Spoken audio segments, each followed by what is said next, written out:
নাফরমানগুলো কি হবে? এদের পাপের অন্যায় করতে গিয়ে এরা নির্ভর করছে এই ব্যক্তির উপর। কিয়ামতের দিন তাকেও একসাথ করে জাহান্নাম পাঠাবে। নাউযুবিল্লাহ। ওয়াকিফুহুম ইন্নাহুম মাসউলুন মা লাকুম লা তানাসাউন বাল হুমুল ইয়াওমা মুস্তাসলিমুন। কিয়ামতে আল্লাহ তাআলা তাদেরকে একত্রে ফেরেশতাদেরকে বলবে, পাপী পাপীর সঙ্গী এবং সে যার উপরে ভরসা করত তাকে একসাথ করে দাঁড় করাও। আমি আল্লাহ জিজ্ঞেস করব, আল্লাহ তাআলা জিজ্ঞেস করবেন, তুমি পাপ করলা কেন? তুমি তাকে সহযোগিতা করলা কেন? তোমার উপরে সে ভরসা করলো কেন? আরেক কোরআনুল কারীমের মধ্যে আছে, ঈসা আলাইহিস সালামকে পর্যন্ত আল্লাহ জিজ্ঞেস করবে যে তোমাকে যে তারা আল্লাহর পুত্র বলছে, খ্রিস্টানরা শিরিক করলো আমি আল্লাহর সাথে, তোমারে বলছে আল্লাহর বেটা, তুমি বলছো কিনা বলো। কোরআন শরীফ আছে।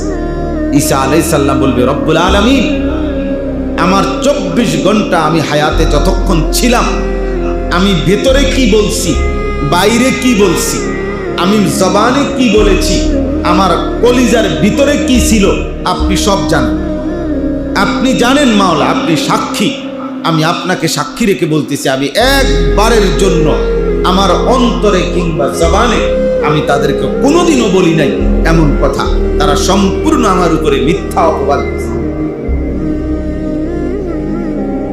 তাহলে কি বুঝাবে? খুদ ঈসা নবীকে পর্যন্ত আল্লাহ জিজ্ঞেস করে যে আপনি উত্তর দেন, আপনি জবাব দেন।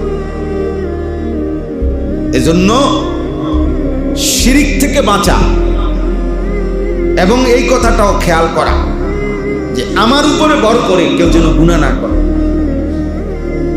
আমার উপরে ভরসা করে, আমার উপরে নির্ভর করে কেউ যেন গুনাহ না করে। আমি গুনাহ করব না, আমি গুনার সঙ্গী হব না, এবং আমার উপরে নির্ভর করে কেউ গুনাহ করতে পারবে না। চেষ্টা করতে হবে, এটা খেয়াল করা চাই, নয়তো এই তিনজনই জাহান্নাম। আল্লাহ বলবেন, মা লাকুম লা তানাসারুন। এই তিনজনকে আল্লাহ বলবেন যে কি হলো তোমাদের, তোমরা একজন আরেকজনকে সাহায্য করছো না কেন? দুনিয়াতে না তোমরা সাহায্য করছিলা, এখন করো। এখন আযাব থেকে একজন আরেকজনকে বাঁচাও, এখন একজন আরেকজনকে জাহান্নাম থেকে বাঁচাও, এখন একজন আরেকজনের পক্ষ হয়ে আমি আল্লাহর কথার জবাব দাও।